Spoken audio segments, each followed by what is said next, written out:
சட்டம் மாறி வந்து மண்ணை முட்டும் காலில் சூது கைகள் தட்டும் வாழியவே என்னவராட்சி திசைகள் எட்டும் நம்மவராற்றல் விண்ணை முட்டும் எட்டு திக்கும் முரசு கொட்டும் வாழியவே.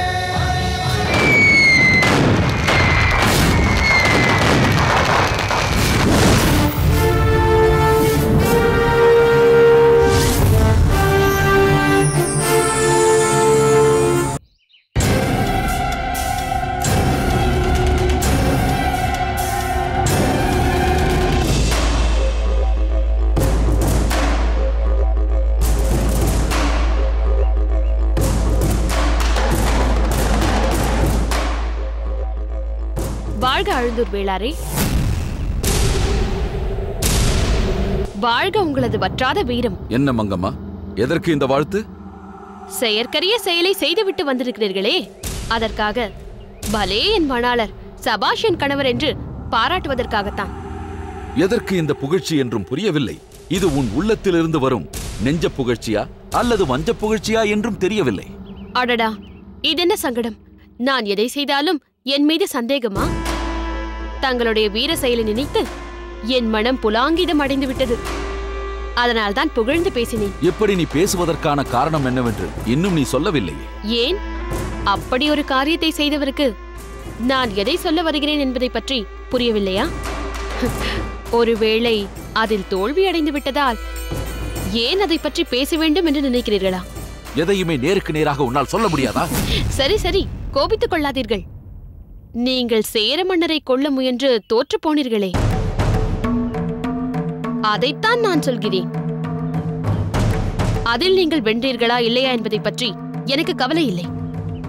அப்படி ஒரு செயலை செய்யும் துணிச்சல் வந்ததே, அதுதான் முக்கியம். மங்கம்மா, இந்த பேச்சை விட்டுவிட்டு வேறு ஏதாவது பேசு. அது எப்படி? நீங்கள் அந்த சேர மன்னரை கொல்லாமல் விடமாட்டேன் என்று சொன்னபோது இது வெறும் பேச்சுதான் என்று நினைத்தேன். ஆனால் நீங்கள் அதை செயலாக்கி காட்டிவிட்டீர்களே. மங்கம்மா, நான் சொல்வதை கேள். நீ நினைப்பது போல் எதுவுமே நடக்கவில்லை. என்னிடமே எதற்கு மறைக்கிறீர்கள்? உங்களை பற்றி எனக்கு தெரியாதா? புலி என்னதான் பசுத்தோலை போர்த்தி கொண்டு வந்தாலும் தன் இரையை பார்க்கும்போது பாயத்தான் செய்யும் என்பதை இப்பொழுது தெளிவாக விளக்கிவிட்டீர்கள். உங்களை நினைத்து இப்பொழுது நான் எவ்வளவு பெருமைப்பட்டுக் கொண்டிருக்கிறேன் என்பது தங்களுக்கு தெரியுமா? எதற்கு? உங்களுக்குள் இருக்கும் பழைய வேளிர் குலத்து வீரம் உங்களை விட்டு போய்விடவில்லை என்பது எனக்கு இப்பொழுது உறுதியாக தெரிந்துவிட்டது. இனி எனக்கு தங்களை பற்றி எந்த கவலையும் இல்லை. இடையில் நடந்ததெல்லாம் தங்களின் மூளையை மழுங்கடிக்கும் வகையில் யாரோ போட்ட புகை மூட்டத்தினால் ஏற்பட்டது என்று நினைத்துக் கொள்கிறேன். நீங்கள் மீண்டும் வேளிர் குலத்தின் மாவீரனாக எழுச்சி பெறும் நாளுக்காக நான் காத்துக் கொண்டிருக்கிறேன். நீங்கள் மட்டும் வேளிர் குல சாம்ராஜ்யத்தை மீண்டும் உருவாக்குவேன் என்று தீர்மானித்து விட்டால் ஆங்காங்கே சிதறி கிடக்கும் வேளிர்கள் அனைவரும் தங்களிடம் வந்து சேர்ந்து விடுவார்கள். இருங்கோவேலுக்காக தயாரிக்கப்பட்ட வேளிர் குடியின் தலைமை பீடம் இன்றும் அதே இடத்தில் அப்படியேத்தான் இருக்கிறது. இன்றிருக்கும் வேளிர்கள் அனைவருக்கும் தலைமை தாங்கும் தகுதி தங்கள் ஒருவருக்கு மட்டும்தான் இருக்கிறது. அதை நீங்கள் ஏற்றுக்கொள்ள இங்கிருந்து புறப்படுவீர்களா? வேளிர் தலைவனாகி மூவேந்தர்களையும் வென்று வேளிர் பேரரசை உருவாக்குவீர்களா பிரபு? மங்கம்மா, நீ என் மீது எவ்வளவு நம்பிக்கை வைத்திருக்கிறாய். வேளிர் சாம்ராஜ்யத்தை உருவாக்கி அதில் என்னை பேரரசனாக அமர வைக்க எந்த அளவிற்கு கனவு காண்கிறாய் என்பதையெல்லாம் அறியும் போது என் மனம் பரவசம் அடைகிறது. இத்தனை நாள் என்னிடம் நீ கடுமையாக நடந்து கொண்டதெல்லாம் என் மீது கொண்ட அன்பினால்தான் என்றும் என்னை மாமன்னராக்கி பார்க்க வேண்டும் என்ற அவாவாகத்தான் இருக்கும் என்றும் எனக்கு தெளிவாக புரிகிறது. ஆனால் என்ன பிரபு? இதையெல்லாம் நான் கரிகாலரை சந்தித்து அவரது உயர்ந்த உள்ளத்தை புரிந்து கொண்டு அவருக்காகவே பணியாற்றுவது என்று நான் தீர்மானிப்பதற்கு முன்பே நீ சொல்லியிருந்தால் மிகவும் பொருத்தமாக இருந்திருக்கும். நானும் அதை ஏற்றுக்கொண்டு அவருக்கு எதிராக ஒரு போராட்டத்தை தொடங்கியிருப்பேன். ஆனால் இனி அதற்கு வாய்ப்பே இல்லை. பிரபு, ஏன் மங்கம்மா இப்படி திகைத்து போய் நின்று விட்டாய்? அன்று தாமரையை காப்பாற்றுவதற்காக வந்த என்னை குற்றவாளியாக்கி சோழ மன்னர் முன்னிலையில் நிறுத்திய போது தாமரை சொன்ன உண்மையை ஏற்றுக்கொண்டு என்னை தன் அன்பிற்குரியவனாக ஏற்றுக்கொண்டார் உன் தமையன். இன்று உன்னை மன்னரிடம் காட்டிக் கொடுக்க கூடாது என்பதற்காக வரி வசூலிக்கும் செயலில் ஈடுபட்டவன் நானே என்று குற்றத்தை ஏற்றுக்கொள்ள முயன்று தானே சென்று உண்மையான குற்றவாளியை கண்டுபிடித்து என் பண்பை பாராட்டினார் உன் தமையன். கருணையின் வடிவான அவரை புரிந்து கொண்ட ஒருவன் ஒருபோதும் அவருக்கு மாறாக நடந்து கொள்ள மாட்டான். இப்படியெல்லாம் பேசும் தாங்கள் சேர மன்னரை கொல்ல முயன்றீர்கள் என்பது ஆதாரத்தோடு நிரூபிக்கப்பட்டிருக்கிறதே. இதற்கு பிறகும் சோழ மன்னர் உங்களிடம் கருணையோடு நடந்து கொள்வார் என்று நம்பிக்கை கொண்டிருக்கிறீர்களா? அரச நெறிகளுக்கும் நியாயமான உண்மைக்கும் நடுவிலே சில நேரங்களில் முரண்பாடுகள் வரும்போது ஓர் அரசர் அரச நெறிகளுக்குத்தான் முதலிடம் தந்தாக வேண்டும். அப்படி தர நேரும் போது பாரபட்சம் பார்க்க முடியாது. அப்படி ஒரு சூழ்நிலையில் தானே மாமன்னர் தனது உயிர் நண்பரான காரிக்கண்ணனாரையே சிறையில் அடைக்க நேர்ந்தது.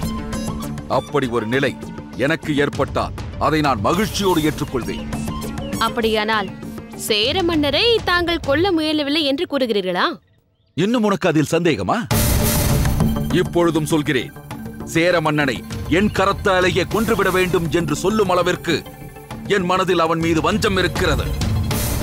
ஆனால் சேர மன்னன் இப்போது சோழ நாட்டிற்கு வந்திருக்கும் நிலையில் நான் அப்படி செய்தால் கரிகால் வளவருக்கு காலமெல்லாம் மாறாத களங்கம் ஏற்பட்டுவிடும். தனது விருந்தினராக வந்தவனை கொன்றுவிட்டார் கரிகாலர் என்று சரித்திரம் அவரை என்றென்றும் குற்றம் சுமத்தும். அதை நினைத்துக் கொண்டுதான் அப்படி ஒரு முயற்சியில் நான் ஈடுபடவே இல்லை. ஆனால் வேறு யாரோ ஒருவன் அவர் மீது வஞ்சம் வைத்திருக்கிறான் என்பது இப்போது தெரிகிறது. ஆனால் அவன் யார் என்றுதான் தெரியவில்லை. எது எப்படியானால் என்ன, தங்களின் பெயர் பொறித்த கத்தி சேர மன்னருக்கு அருகிலேயே இருந்திருக்கிறது.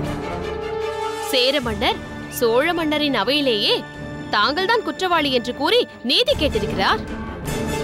இதனால் என்ன நேரப் போகிறதோ, சோழ மன்னர் என்ன நீதி வழங்கப் போகிறார் என்பதை பார்த்து விடுவோம்.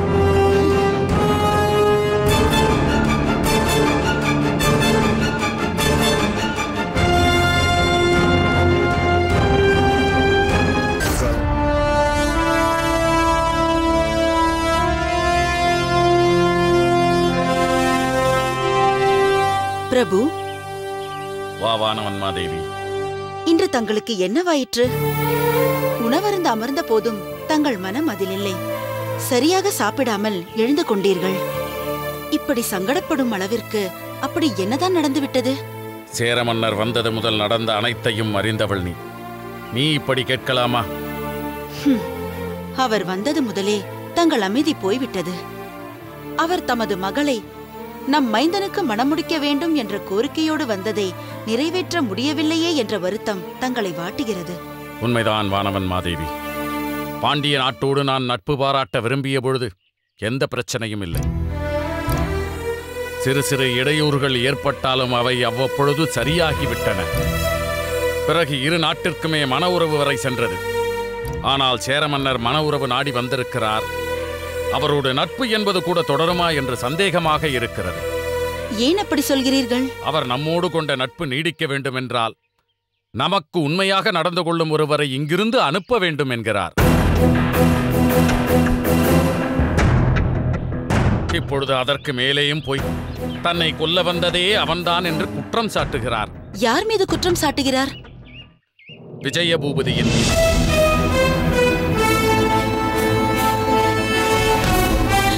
அதற்கு என்ன ஆதாரம்? சேர மன்னரை கொல்ல வந்தவனின் கையிலிருந்து விழுந்த கட்டாரியில் விஜயபூபதியின் பெயர் இருக்கிறது. இதென்ன விபரீதம்? அது எப்படி நடக்கும்? அதுதான் யாருக்கும் புரியவில்லை. அப்படியே இருந்தாலும் அந்த கட்டாரியை விஜயபூபதிக்கு தெரியாமல் அந்த கொலைகாரன் ஏன் கொண்டு வந்திருக்க கூடாது?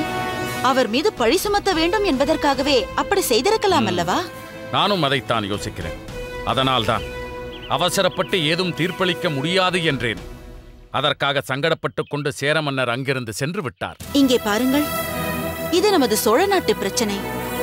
இங்கு நமது அரண்மனையில் யார் இருக்க வேண்டும், யார் இருக்கக்கூடாது என்று தீர்மானிப்பது நமது உரிமை. அதில் தலையிட்டு விஜயபூபதியை எனக்கு பிடிக்காது, அவரை சோழ நாட்டிலிருந்து வெளியேற்ற வேண்டும் என்று சேர மன்னர் சொல்வதே பிற நாட்டு உரிமையில் தலையிடுவதுதானே? அதை நீங்கள் ஏற்றுக்கொள்ளாததால் இப்போது இந்த பிரச்சனையை திசை திருப்பி விஜயபூபதியை குற்றவாளியாக்க பார்க்கிறார். தேவி, ஒவ்வொரு விஷயத்தையும் நீ எவ்வளவு தெளிவாக புரிந்து கொள்கிறாய். சேர மன்னர் சொல்லிவிட்டார் என்பதற்காக விஜயபூபதியை நாம் புறக்கணித்து விட முடியாது. அவர் திருந்திவிட்டார் என்பதை நம் கிள்ளிவளவனே இன்னும் ஏற்றுக்கொள்ளாத போது சேர மன்னர் எப்படி புரிந்து கொள்வார்? விஜயபூபதி மனம் மாறி இங்கு வந்த பிறகு நமது அரசியல் பணிகளில் எவ்வளவு துணையாக இருக்கிறார் தெரியுமா? குறிப்பாக விவசாயிகள் பிரச்சனையில் எனக்கும் அவப்பெயர் ஏற்படாமல் மங்கம்மாவையும் காட்டிக் கொடுக்காமல் இரண்டிற்கும் இடையே மிகவும் சாமர்த்தியமாக நடந்து அந்த விவசாயிகளே வந்து பாராட்டும்படி நடந்து கொண்டார். இந்த அளவிற்கு எனக்கு ஒரு களங்கமும் நேர்ந்துவிடக் கூடாது என்று நினைக்கும் விஜயபூபதி சேர மன்னரை கொலை செய்ய முயற்சித்திருப்பாரா? இல்லை மன்னா, இல்லை. அழுந்தூர் வேளார் இந்த கொலை முயற்சியில் ஈடுபடவில்லை.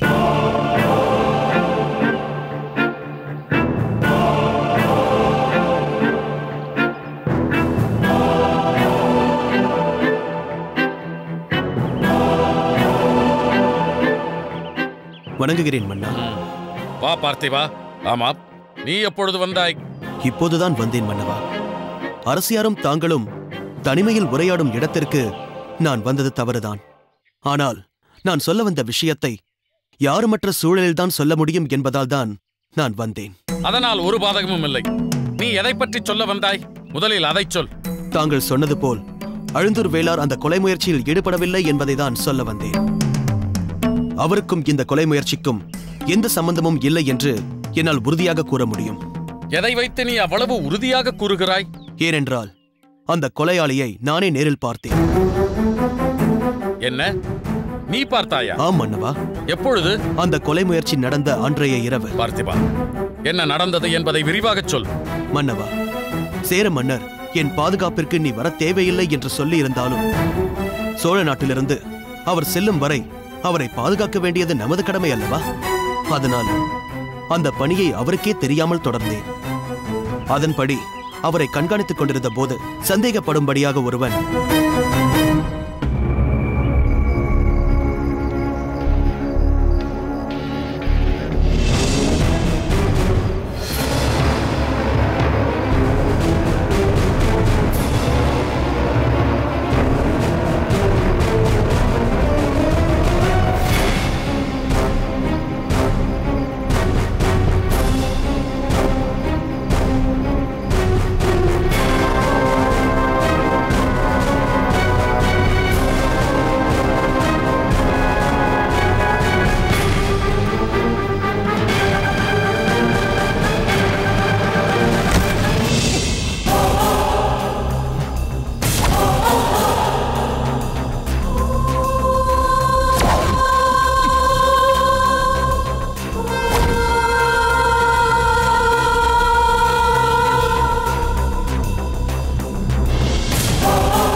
யார் நீ?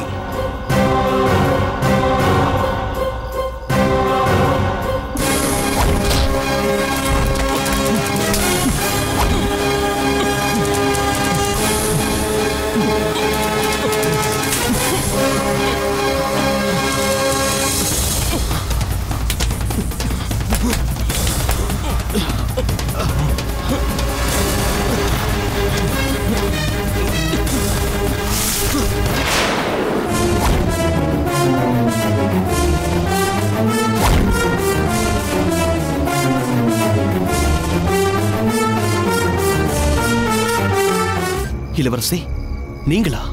வீரர்களே, சீக்கிரமாக வாருங்கள். எப்படியாவது அந்த கைவனை பிடித்தாக வேண்டும். இளவரசி, சீக்கிரம் இங்கிருந்து சென்று விடுங்கள். எதுவாயினும் பிறகு பேசிக் கொள்வோம். காவலர்களின் கண்களில் தாங்கள் பட்டுவிடக்கூடாது. செல்லுங்கள், சீக்கிரம்.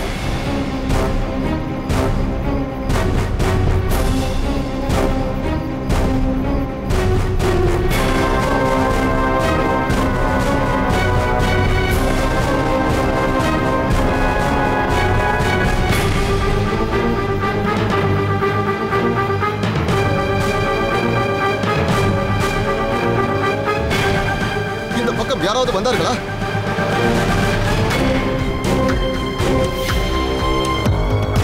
இதோ தளபதியாரே வந்து விட்டாரே. வணக்கம் தளபதியாரே. வீரர்களே, என்ன நடந்தது? ஏன் இப்படி பதட்டத்தோடு ஓடி வருகிறீர்கள்? தளபதியாரே, சேர மன்னனின் அறைக்குள் ஒரு கயவன் புகுந்து அவரை கொல்ல முயன்றிருக்கிறார். என்ன சொல்கிறீர்கள்? சேர மன்னருக்கு என்ன நேர்ந்தது? அவருக்கு ஏதும் நேரவில்லை. ஆனால் அந்த கயவன் இந்த வழியாக சென்றான் என்று சேர மன்னர் கூறினார். நான் இந்த பகுதியில் தானே வெகு நேரமாக நடந்து கொண்டிருக்கிறேன். அப்படி யாரும் இந்த பாதையில் வந்ததாக தெரியவில்லையே. அவன் உங்களை ஏமாற்றிவிட்டு வேறு பாதையில் சென்றிருக்கலாம். சீக்கிரம் சென்று அவன் எங்கிருக்கிறான் என தேடி கண்டுபிடியுங்கள். அவன் இந்த பாதையில் வந்தால் நான் பார்த்துக் கொள்கிறேன். சீக்கிரம் செல்லுங்கள். அவன் தப்பிவிடப் போகிறான். உத்தரவு தளபதியாரே.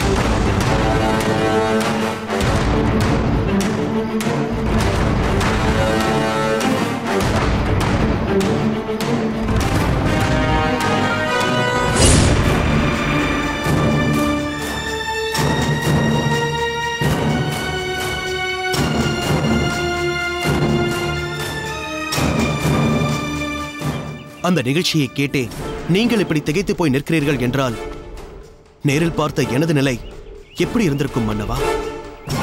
ஒரு கணம் அதிர்ச்சியில் பேச்சிழந்து நின்று விட்டேன். நம்ப முடியவில்லை பார்த்திவா. நீ சொல்வதை என்னால் நம்ப முடியவில்லை. கிள்ளிவளவன் ஒரு வீரன், போர்க்களத்தில் எத்தனையோ பேரை வெட்டி கொன்றவன். அவன் இப்படி கோடைத்தனமாக உறங்கிக் கொண்டிருந்த ஒருவரை கொல்ல முயன்றான் என்பதை என்னால் நம்ப முடியவில்லை. ஏன் அவர் அப்படி செய்ய முனைந்தார் என்று கேட்டாயா? எப்படி தாயை கேட்க முடியும்? அவர் இந்த நாட்டின் இளவரசர். அவரே அப்படி ஒரு காரியத்தை செய்ய துணிந்து விட்டாரே என்று நான் அதிர்ச்சியடைந்து நின்று விட்டேன். அந்த நிலையில் அவரிடம் அதை பற்றி எப்படி கேட்க முடியும்? அத்தோடு அந்த நேரத்தில் எனக்கு வேறொரு பிரச்சனையும் ஏற்பட்டு விட்டது. அது என்ன? இளவரசர் ஓடி வந்த பகுதியில் நான் மட்டும்தான் இருந்து அவரை பிடித்தேன். அந்த நேரத்தில் வீரர்கள் வரும் சத்தம் கேட்டது. அவர்களுக்கு அந்த உண்மை தெரிந்துவிடக் கூடாது என்பதற்காகவே அவரை உடனே அனுப்பி வைத்து விட்டேன். அந்த நிலையில் நீ செய்ததும் சரிதான். ஆனால் கிள்ளிவளவன் ஏன் அப்படி செய்தான் என்ற காரணம் தெரியவில்லை. அந்த காரணத்தை நானே சொல்கிறேன் தந்தையே.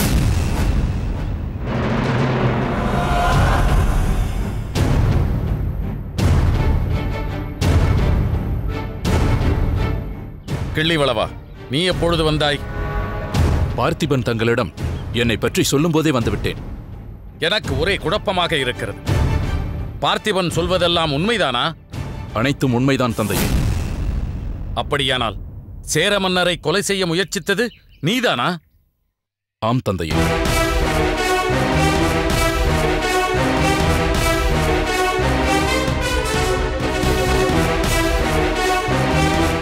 என்ன காரியம் செய்ய துணிந்தாய் கிள்ளிவளவா?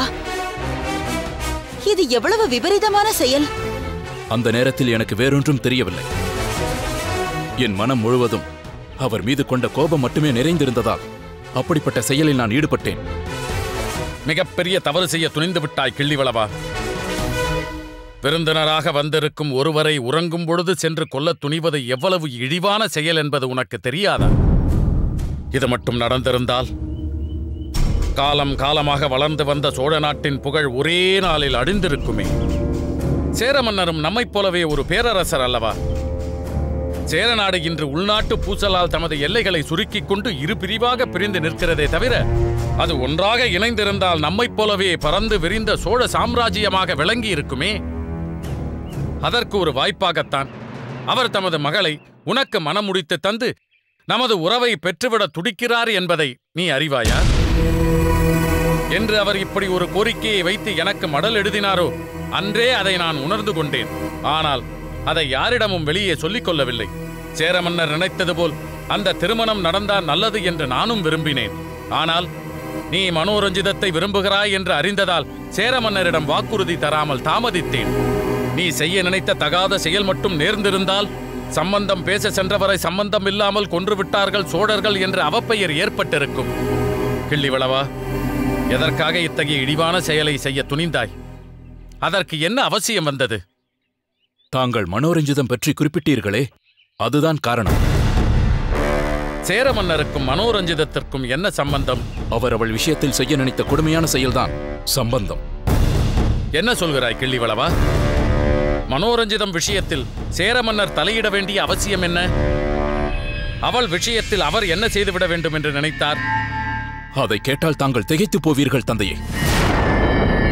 அவர் ஒரு நாள் தனது அமைச்சரிடம் என்ன சொன்னார் தெரியுமா? நம் ஒற்றர்களை சோழ நாட்டின் எல்லா பகுதிகளுக்கும் ரகசியமாக அனுப்புங்கள். கிள்ளிவளவன் காதலிப்பதாக சொல்லும் அந்த மனோரஞ்சிதத்தை கண்டுபிடிக்க சொல்லுங்கள். எப்படியாவது அவளை இங்கு கொண்டு வரும்படி செய்கிறேன். அதில் ஒரு சின்ன திருத்தம். என்ன மன்னவா? கொண்டு வர வேண்டும் என்று சொல்லாதீர்கள், கொன்று வர வேண்டும் என்று சொல்லுங்கள்.